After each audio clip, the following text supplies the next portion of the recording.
What's up, dudes and dudettes of the internet? My name's Seth and we are back again for another Trove.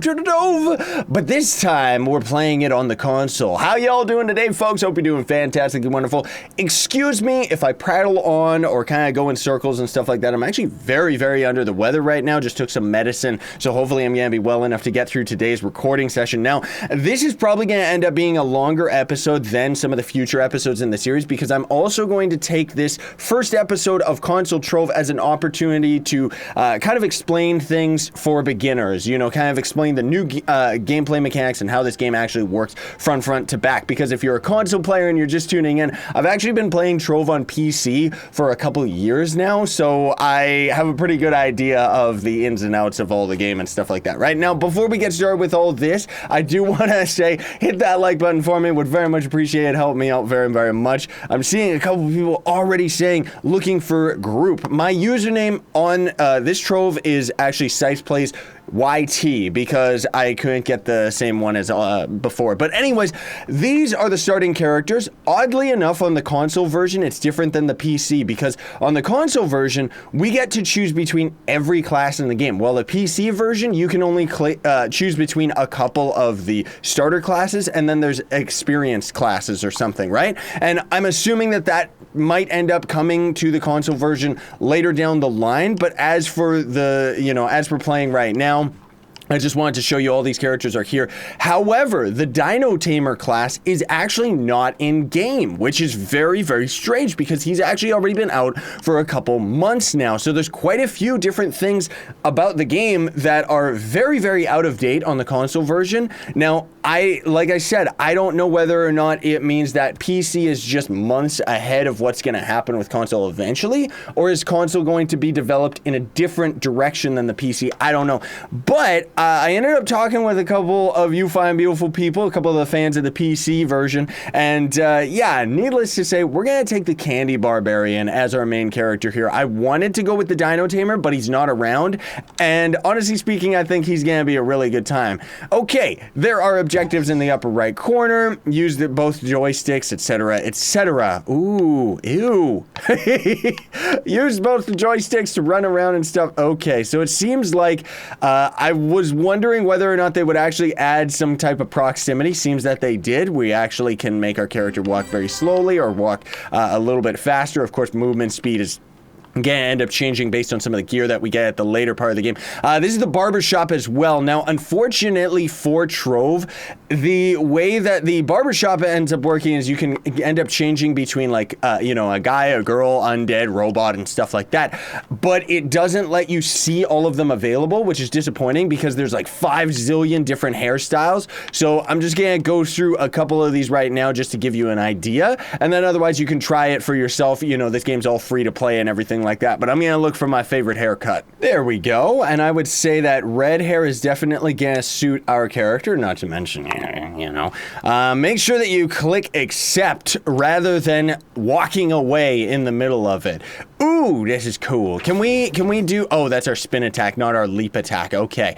Now this is the starting area, obviously. It's just kind of a main tutorial zone.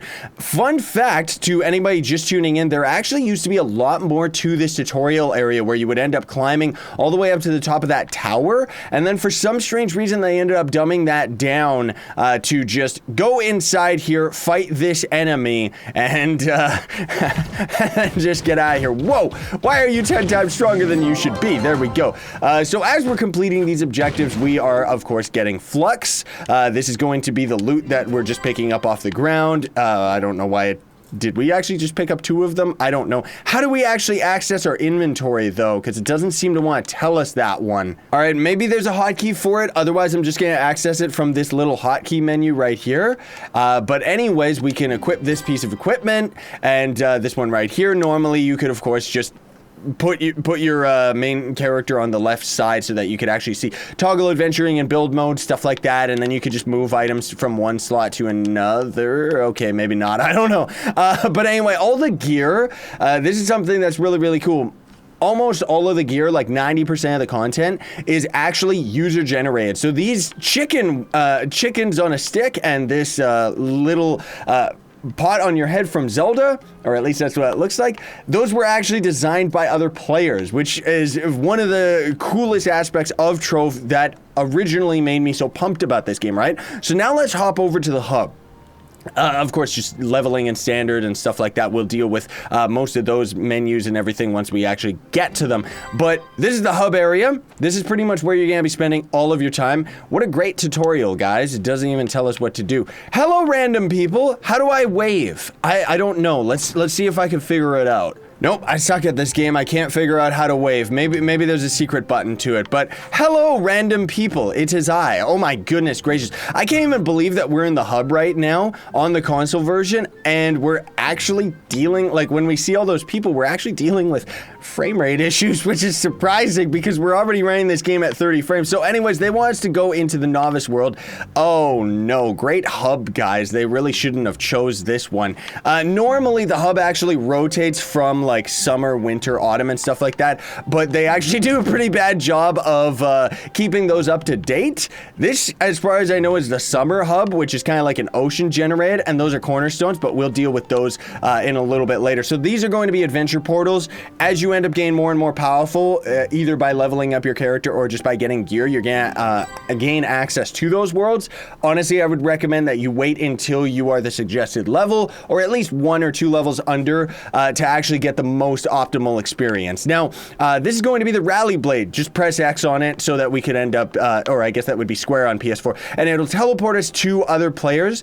And so long as the sword is up and active like it is right now, other players can teleport to us as well. So if we hold X right now, unfortunately, there doesn't seem to be anything. There we go. But now that the sword is back and sheathed in the ground, it means that other players out in the world wouldn't be able to teleport to us, right? Find an empty plot and claim the cornerstone. Where is, there we go, a mount. Oh, that is a nice little touch, actually, where the camera kind of zooms out the way that it does when you put a mount on. But anyway, these are cornerstones. The way that these end up working is this is a home away from home. So this is going to be your own personal cornerstone.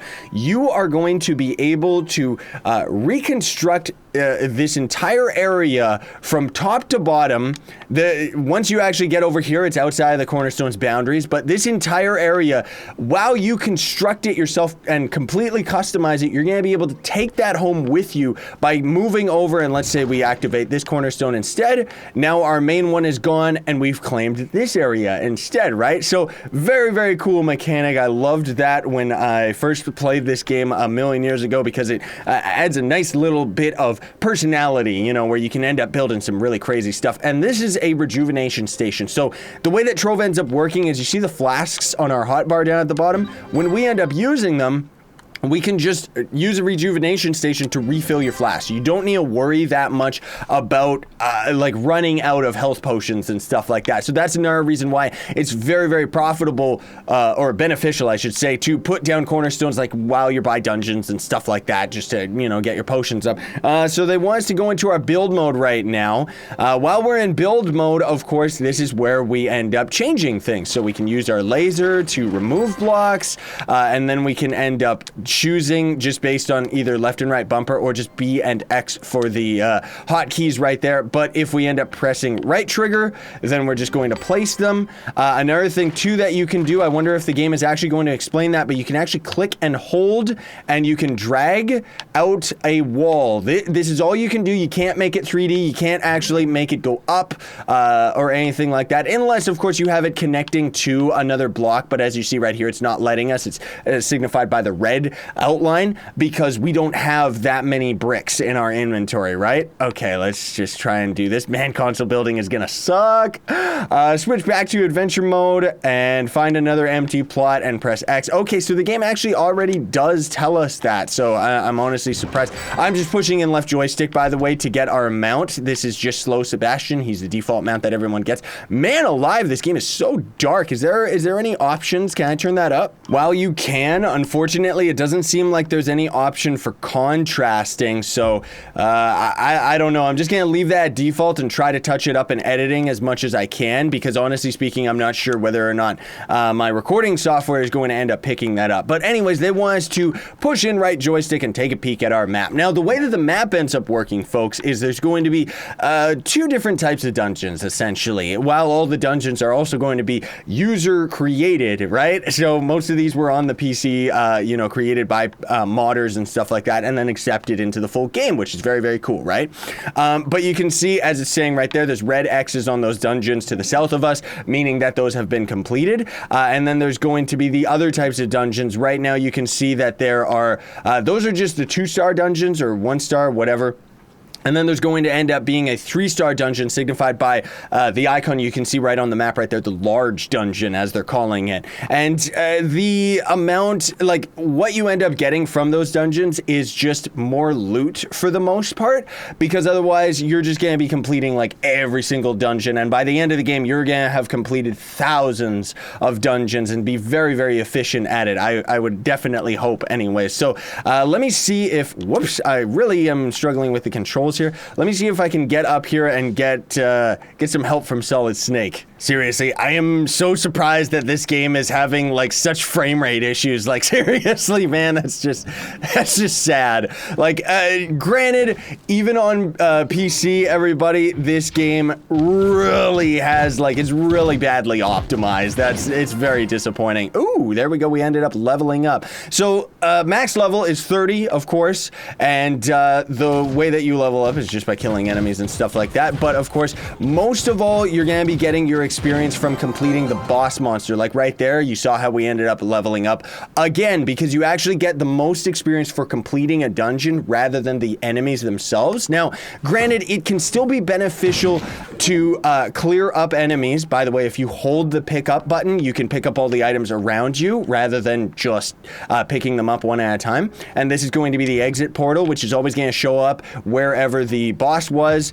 Sometimes you will see purple portals like this that are going to just warp you to different locations inside a dungeon, but yeah, that's not really relevant right now. But yeah, it can be effective for grinding to actually kill enemies and gain the experience off of all the random side enemies, but for the most part, you're not really gonna, hi Solid Snake, you're not really gonna, man, this is like so cool, oddly enough. Like, I don't know, there's just something about this. I'm absolutely loving it, you know, even though it's like poop and can't handle itself. It's really exciting.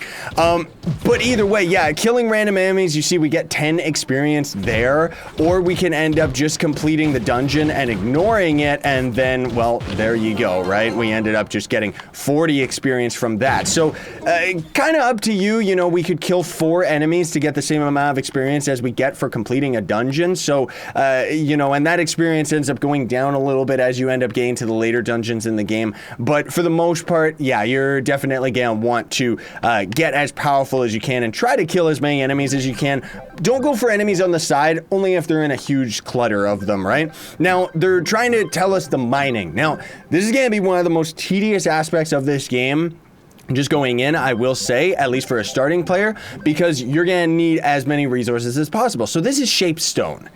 You can craft bombs to blast these apart so that you don't have to deal with these nodes like one at a time like this. And there also is a lasermancy stat that you can get on some of your pieces of equipment, and that is going to increase the amount of your laser speed, like how the mining speed ends up operating, right? And as we're walking over the grass with our mount as well, and you saw like that log back there and everything, all of this is resources, and you're gonna want to try and be in the habit of gathering as many of them as you can, honestly speaking. You're not gonna want to pass up anything because of the amount of items that you're gonna be crafting.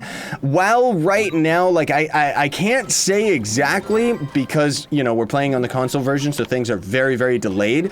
But as far as the PC version, you know, they're going to be adding very, very soon craftable classes. So I'm just trying to say to keep that in mind, because I'm assuming that that's gonna end up coming to the console version, right? What do they want us to do? Press and hold down and press A. Oh my, what is this? And press A on the weapon slot icon and select a new look. Oh my, That is so cool. So there's willing to trade, looking for a group, asking for help. We can't actually... Oh, okay. Can we actually trade with people? Normally you can only trade when you're like Mastery 10 or something like that. Attack? What the... Why did it... Oh, there we go. Attack! Oh, okay, so it's like hotkeys. Okay. But then there's custom text, custom text, custom text. I see, they don't actually want us to do this one. They want us to hold down so that we go into our equipment menu. Okay, so this is one of the other things that I absolutely love about Trove. This is one of the things that really appealed to me way back, is the fact that while we end up having this mind jar as our equipped piece of gear, we can actually, oh, we don't have any new styles. We can actually customize and choose which ones we want as a vanity item on top of. So you can see right here, we're using those chickens right now, right? We can end up using these protector purpose. Let's just use these, or let's use the axes, because they, you know, they're the starting weapon for the candy barbarian, right? So now, if we get out of the menu, we are still using the same weapons that we just had 2 seconds ago, but they just look like the other ones. So that's a really, really nice touch that I loved about this game from back in the day. Also, by the way, you also always end up starting with 2 jump. And as a candy barbarian anyways, I've got class tutorials on all of this stuff. Links will be in the description for all sorts of tutorials that I already have covering a lot of this stuff on the PC version. But as a candy barbarian, our first attack is the leap attack, and that's going to be one of the most beautiful abilities that we could ever get. I especially think so on console. What do they want us to do? Complete another dungeon and gain the treasure. Okay. Get out of here, you! I'm gonna destroy your face with a nice windmill attack to your arms. I don't know what I'm saying anymore. Oh, we got a blue piece of gear too. Goody goody gumdrops. So the thing too is the way that all of the gear ends up working, of course, is you're gonna end up getting better and better gear as you get to the higher and higher portals, especially once you get to the Uber portals. That's definitely where the end game kind of begins, you know? Eventually you can get all the way up to Shadow Gear, and then Shadow Gear can go up to Shadow 5, and then you can forge it past that to Radiant, and then Stellar after that. Those are going to be insanely impossible for console players right now, though. Again, I have tutorials on all of that stuff, and yeah, it's very, very beautiful, but man alive, is it going to be a chore to end up doing. That's the other thing, too, I want to say to anybody tuning into this as a series rather than a tutorial, is that I'm definitely going to be playing the console version complete and utterly free to play. Also, while we're at it, just before I warp back to the hub, I wanted to show you this. So if we go to the hat style and we go to hidden and select that, that is how you actually hide a style. You can only do that with your face and hat, because otherwise, as you saw, it kind of like chops off our head a little bit, and it looks a little bit awkward. I am very, very happy to see that the most exciting feature of the PC version is still here on the console: connectivity issues. Oh, and then it just spits you back to the front page. Okay, yeah, I couldn't link my account for the life of me, but I'm glad to see that I can technically do it at any time. What that cotton candy mount ends up doing, or the ally ends up doing, rather, is it gives you Magic Find, and Magic Find in itself, okay, it seems like the servers may have come down, actually. Perfect timing. But Magic Find, and this will be a good opportunity for me to talk about a couple of the differences between the console and PC, and then I might actually be done with recording for now, and then kind of have to splice it into the video after. But Magic Find ends up playing a very big role in this game. It's not some complex drop rate system like Diablo 3 or something like that. Pretty much it's just, if you end up having a certain amount of Magic Find, you move into a certain tier of drop. I'm pretty sure you have to have at least 300 Magic Find, or at least that's what it used to be. It probably has been rescaled since then. You need a certain amount of Magic Find to end up getting Radiant drops, and then a certain Magic Find to get Stellar drops. It used to be 300 for Radiant, 5 or 700 for Stellar, not exactly sure on the number with that one, but while this ally is going to end up giving you 50 Magic Find, you're of course going to double that if you end up being a patron player, which we'll talk about Patreon and stuff like that in a moment. But most of the Magic Find you're going to end up getting is actually from crafting the dragons in the game, which is that's going to take us like a million zillion years before we end up getting to those dragons on the console version for sure, because I'm going to have to grind up dragon challenges myself. I'm kind of excited about it, honestly. But yeah, there is no reason to have Patron until you end up getting the Magic Find, at least if you end up getting to the late game. Of course, it's going to double like some of your XP and drop rates and stuff like that for sure, so it's worth it in that regard. But as far as drop rates, it's not going to make a difference. Yeah, it seemed to have failed to join session. Oh my, I just noticed that the Trove logo right there is actually spinning around in circles. That's pretty cool. So just before we, I'm going to make a cut that'll go into the gameplay. Of course, we'll see when I end up getting to record this, but linking account, of course, issues with that. Your gamer tag is going to be your username. The FPS, of course, like frame rate and stuff like that, is at a 30 frames, but it's unstable. I hear that it's unstable on the PS4 as well. Store transactions apparently are going through, but you aren't getting your items, so keep that in mind. That may have ended up changing once this video ends up coming out, or maybe they patched it already. We'll see what happens. Patron in general can only be obtained by purchasing credits and then Patron, as opposed to the PC version where you can just buy it outright for a set value. And because you have to buy credits in order to buy Patron, you're actually forced to spend $20 to get a month's worth of Patron instead of spending $15 on PC. It doesn't really matter that much, but connection timed out. You're telling me. Also, apparently, I hear there was issues where there wasn't class trials. There is class trials right now. It just wasn't there at the launch of, even though they're calling this open beta, it's actually just an older version of the PC version. But you can actually swap to any of the classes in the game and play them up to, I think, level 5 or something. I'm pretty sure you play them up to their ultimate ability just before that, and then you can't level them up anymore unless you end up either buying them or crafting them. But I don't know if crafting classes is in the game just yet, so don't quote me on that. Also, as far as PC players are concerned, the console version of Trove has the old loot collector system, not the newer one that we're used to. Diner Tamer class is not in-game. And the Refer a Friend Dragon, of course, if you don't understand this, check out my PC series, but the Refer a Friend Dragon has actually been reused as the beta dragon for console players. As far as I've heard anyways, I haven't seen it though. Also, the Chaos Chest drops apparently are going up to drumsticks, which just goes to show PC players how old a version this is. All right, seems like when I closed the game completely from the Xbox dashboard, I was able to jump right back in. So I wanted to take the opportunity to take a look at this and show you Chaos Factor. What that means is the amount of daily Chaos chests that you're going to end up getting. You get a couple Chaos Factor just from Mastery and stuff like that, but otherwise that ends up coming a little bit later. Then you can also see the daily bonuses. So for right now, we're going to end up getting 25% chance to get more gem boxes, which gems, ooh, we'll deal with those a little bit later, but otherwise I do have tutorials on that explain it in a little bit more of a concise way. But needless to say, that is pretty much what the end game ends up being, is grinding gems, right? But each of the days is going to end up having different, you know, although it says on Thursday that you're going to get adventure loot, what it actually means is adventure chests, and those chests will rarely end up dropping just while you're out in the world. Doesn't matter what world you're in, novice or the highest, it's going to all end up dropping or having the same chance to drop. But either way, you're going to end up having a very rare chance of getting mounts out of those loot crates.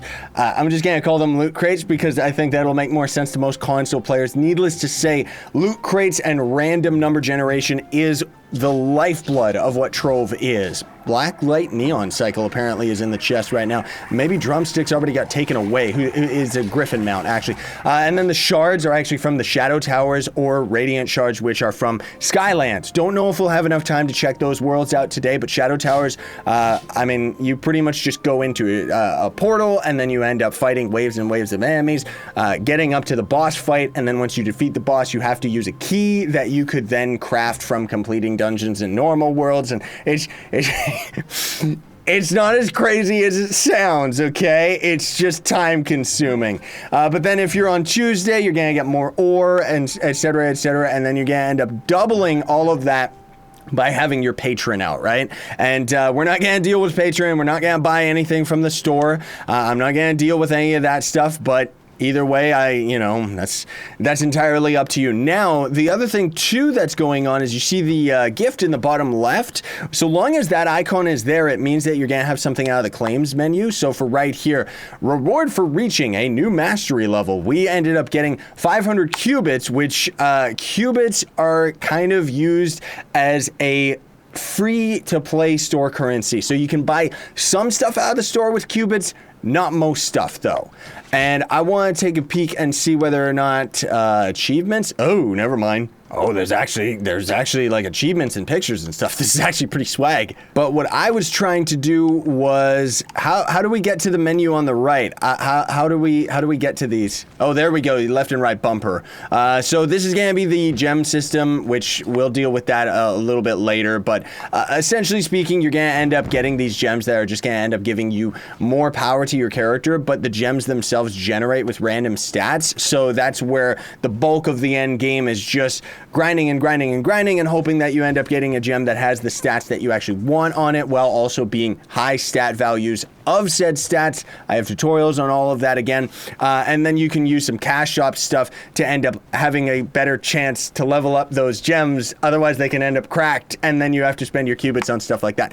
But this is the Mastery tab, and as you can see right here, when we get to Mastery 3, we're going to end up getting a class coin. Mastery 5, you're going to get pretty much the starter wings. Those ones kind of suck compared to all the other ones in the game. And then there's going to be the battle level, which you gain experience by completing PvP arenas and rounds. And the only way that you actually end up getting experience, unfortunately, is if you win the round. So if you lose, nothing ends up happening. And on the PC, people have ended up, that's the Draco Light, by the way. And this is that Refer a Friend dragon, or the Beta dragon, from what I heard. Not exactly sure how to get that guy just yet. But over there, that's the battle arena. PvP is very straightforward. You just go in, and that's going to be capture the flag. The only way that you're going to be able to play deathmatch, if it's actually even in this version of Trove, is someone's going to have to create a club world, aka a clan, and make a custom arena for a deathmatch arena. So very, very, like, team deathmatch. Very, very cool that it's all user generated and stuff like that. Excited to see what ends up happening with the console. But as you can see, power rank required. So in the top left-hand corner, you're going to see your power rank all the time, as well as your class's level, and then your mastery. There's so many bars on the screen, it's insane. And in the top right, that is our daily cubits. You complete X amount of dungeons, I think it's like 7 or 8, and then you can end up filling that up and getting a daily amount of cubits. And then that's it. That's all you can earn for the day. And then you just log in the next day, etc., etc. The bar underneath that is actually going to be your tome, which we don't have right now, but normally you would equip a tome and have to complete a certain amount of dungeons to end up getting an item out of that tome. And, you know, depending whether or not it's a small tome, means that you can repeat it over and over again, or a legendary tome means you can only complete the tome once a week. As we're hopping into this adventure portal, of course, we're gonna end up fighting stronger dungeons and enemies and stuff. We do also have a chance, not necessarily just yet, but as you get to the higher portals, you're gonna see more and more biomes. Right now, we can only see the highlands and the undead, but eventually later there's gonna be volcanic, there's gonna be, you know, the sky portal and everything like that. It's really, really cool once you end up getting to the later part of the game. However, most of the time it just generates a giant Uggles ocean. There's also going to be a compass in the top middle of your screen, which normally I have that off on the PC version with a couple mods because I find it to be really, really ugly.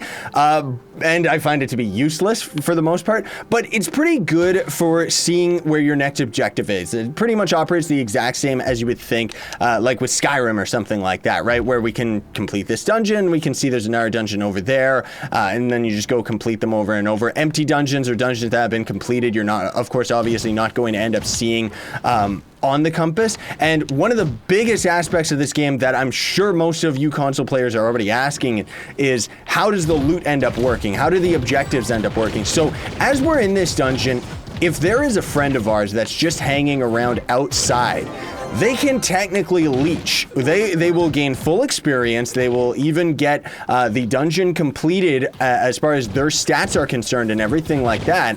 And like this guy right here, he probably got this dungeon completed. So you can technically do that and leech your way to getting levels and stuff like that, right? Now, the real cool aspect of this game is that all of the loot is like a Diablo 3 system where all of the loot is shared. So I'm going to see a sword on the ground while somebody else is going to see a helmet on the ground. And it's fantastic because it means that you don't have to fight with a million other players to end up getting all of the drops and stuff like that, right? Now, also, I'm noticing we ended up getting a bomb randomly probably from running over grass or defeating an enemy or something like that, right? But the bombs and the way that those work, as I said, they are craftable, but you're not going to be crafting them for a very long time because at the beginning of the game, they're very, very costly, and you gotta go out of your way to end up getting primordial flames, I think. But either way, you can hold the click on the bomb and you can kind of see where it's going to end up throwing. Grass and stuff out in the world is going to have less block resistance, while certain blocks, of course, are going to, like stone and stuff like that, are of course going to be more blast resistant, and dungeons themselves are going to be very blast resistant. Even though this is a tree, it's a tree generated inside the dungeon, so the trees themselves, normally it would have made a bigger blast area, as you can see the weakness of the blocks and stuff like that. And pretty much what the late game ends up being, check out my Trove series on PC if you want to check that out.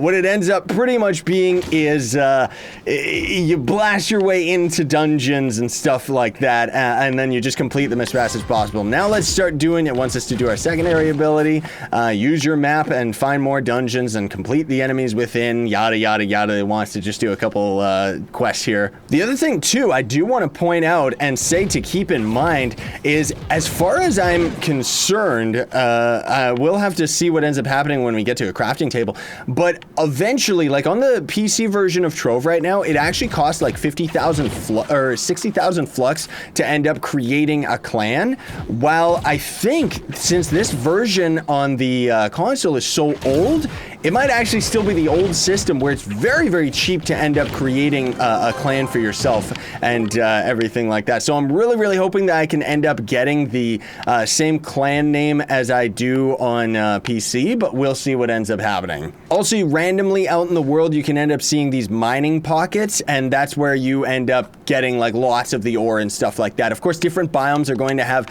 different ores or different chances of dropping certain ores, because there's like that's Stone, then there is also Infinium and Primordial Flames and Radiant Shards you can only find in the Sky Portal, which I don't want to be misleading and say that you're gonna eventually end up finding floating islands out in the world. It's actually a completely separate portal where you end up finding those. Oh, also right here is actually the class select, so the trial characters are all here, or you can end up buying them with credits. Once upon a time, you could actually buy all the classes with qubits, so I don't know, man, but I mean, it's still pretty cool that they ended up doing this. They should actually set a different value for some of the classes for sure, though, because some of them are just not as good as the others, but hey, whatever. Now, as a candy barb, also, we did end up getting our ultimate ability. Yes, that is actually a very, very powerful ability, especially when you get to the late game, ends up giving a speed boost and stuff like that. You can check all the stats for your character just in the character stat menu, right? Oh, and I guess I should explain how the energy works. So in the bottom right, that is going to be our energy, kind of like our mana, I guess I would say. Depends on the class, because some of the classes actually don't have energy or anything like that, but it's going to regenerate based on the stats that you have on your gear or just your level and stuff like that, right? And each of your different abilities, of course, are going to end up taking more or less of the energy. And also, like, if we use our ultimate right here and then I start rolling like a freak, you can still kind of keep dodging while your energy is regenerating, but the dodging is pretty useless, honestly. Jumping, however, the energy won't regenerate, so you gotta be very careful of that, especially when you get to the later parts of the game and you can actually have depending on the version that Trove is right now on console, I think you can have somewhere around like 40 jumps or something if you end up having it on all your gear. So now that we've gathered a little bit of extra gear, you can see that there are stars on this sword right here, and there's also the 2 pearls on the physical damage stat. Now, of course, if you want a bigger explanation, I do have tutorials. Look for forging tutorials on my channel and stuff like that, right? But needless to say, when you are actually forging up gear, there are 2 different aspects that you're going to be forging to it. You're either going to be putting stars into it, which once it gets to 5 stars, then you have the option to forge it up to another level. So long as it's a shadow gear, you actually can't forge novice or advanced gear or anything like that any higher than just max stars. So honestly speaking, I would completely avoid it until you get to shadow gear. And then the pearls will actually operate to, in this case, boost up our physical damage on this weapon so that the physical damage has 2 pearls in it. We could get 2 pearls on energy regen, but as you end up putting pearls in, it's going to randomly select where they end up going, and you can actually use pearls to unlock more stats on a piece of gear as well. So you can actually have 4 different stats on any piece of gear. So if we ended up wasting some pearls on this sword right here, we would actually unlock the 3rd and 4th stat, and then the pearls would randomly allocate to each of those stats. Honestly speaking though, gear is not nearly as important as the game is going to pretend that it is, especially in the early parts of the game. Now they actually want us to hop into a Prime World adventure portal right here, which requires 100 power rank and level 6 to 7, which we are doing just fine on that. As I said before, you kind of want to have your level close to the suggested, because entering these portals is actually based on your power rank rather than your level. So if you have 100 power rank and you're level 1, you can technically end up entering the portal, right? Use your ultimate ability. Yep, there you go. And then the loot collector. So I want to try and skim through this here as fast as possible, because I'm noticing that this video is getting very, very lengthy right now. By the way, this is the neon biome, so you can check that one out. It's kind of like the Tron. Oh, perfect. There's a cornerstone. So now they're trying to teach us about the loot collector. This is the novice crafting table right here, where you're going to end up crafting most of the things that you actually need. So there's going to be the loot collector, which I will explain in 2 seconds here. But then there's also going to end up being, hurry up, come on. Of course, if you have patron, it crafts faster, and it seems to be very, very broken. I don't know why. But this is the forge, where you end up forging up your gear and leveling it up. Ring crafting, which is actually a profession. The way that that ends up working is it's very self-explanatory, but confusing if you're just going into it, where you actually just craft rings that end up getting stronger, and then you end up having to craft the stronger rings in order to gain experience in the profession, so that you can end up crafting stronger rings. While also, the way that the crafting works is you end up crafting these boxes that you then throw on the ground, and then they randomly drop varying levels of rings. So like at the late game, you end up crafting shadow boxes, which can drop rings that are either shadow 1 to shadow 4. Shadow 4, of course, being the best, right? And then the personal chest is going to kind of be like an ender chest. All of the chests kind of end up operating like that. If you don't know Minecraft, rip. But otherwise, you're going to be able to access this personal chest no matter where you are. So we can go into this adventure world, we can go into a clan world and access a personal chest. And everybody is only going to see their own personal chest inventory when they access these chests, as opposed to if you end up having a club chest or an officer chest, those are going to be shared between your club mates, right? The adventurer's crafting table mostly is just for crafting mounts and stuff like that, while the builder's crafting table is mostly just for crafting building material, building stuff, like for, you know, prop items and portals, so that you can go into adventure worlds and stuff like that, or unless it's in the adventure crafting table. I don't know, we don't have enough shapestone for it, but needless to say, let us just throw down the loot collector right here, just so I can kind of explain how this ends up working. And then we're probably gonna have to call it for today's episode, everybody, just because this video is getting a little bit lengthy. Of course, I'll make a follow-up video after this for sure. But the way that the loot collector ends up working is quite exciting. So remember how I was saying earlier, you end up using styles, and the game calls them styles. That's what the vanity item is. It's like how our axes on our character are a style over the other piece of gear. I really don't like how this game makes the screen like dark all the time. But needless to say, we can end up selecting all these items, and as you can see on the left, just barely, we're going to end up getting a little bit of flux, doesn't really matter, but we're unlocking the style. So any piece of gear that you end up finding in the game, you can loot collect, and then you're going to end up getting the style unlocked permanently to your account. So you're gonna be able to, we're gonna be able to switch the way that our weapons look to any of the weapons that we loot collect, switch our hats, switch our faces, etc., right? How do we actually collect these? I don't know. Switch screens. Oh, that's why it ended up making it all hidden and stuff. Weird. And then we just end up collecting or just clearing the items and moving them back out. Are you sure you want to loot collect these? Yes, we do. As we're doing all of this stuff, by the way, like getting more styles or unlocking mounts and stuff like that, leveling up our characters, you're getting more and more mastery. That's how the mastery system ends up working. And as I showed earlier, as you end up getting higher in mastery, you're going to, of course, end up getting different rewards, which you can, of course, check out. See, now they want us to actually upgrade, craft us a forge and upgrade our gear, but I'm gonna have to go and get some shapestone and form a site, which form a site we can now find that we're in the appropriate adventure world, right? So I'm gonna have to go and do that off camera before I do the next episode, but that's where we're gonna call it for today, everybody. I hope that you found this video helpful. Again, most of this stuff can be condensed down with my tutorials, and a lot of these things haven't really changed since I ended up playing this game a million years ago. Of course, some of my tutorials are a little bit out of date, give or take, and that's kind of why I wanted to re-explain everything from a new player's perspective right here, right now. But unfortunately, to my surprise, the console version of Trove is just so out of date compared to the PC version that I'm sorry if I ended up mixing some of the signals and some of the explanations of what I was ended up talking about, right? Because yeah, like the PC version really is a lot further ahead than this. And honestly speaking, I thought that a lot of the updates they were adding to the PC version were specifically for console's launch. But I mean, they've said that this is open beta on console. Yeah, right. So here's hoping that it doesn't take them 50 years to end up catching up to where PC is at. But either way, thanks so much for watching, everybody. Very much appreciate it. Don't forget to like, share, favorite, and subscribe for more daily content. Sayonara and stay epic, everybody. And by the way, anybody who's asking and wondering, I'm going to actually have a console and PC series of Trove going on the channel simultaneously. Of course, it doesn't necessarily mean that there's going to be more Trove on the channel, more so that I'm going to have some days will be dedicated to console, while other days will be dedicated to PC, just depending on what I feel like at the time. But either way, thanks for watching. Sayonara, stay epic once again.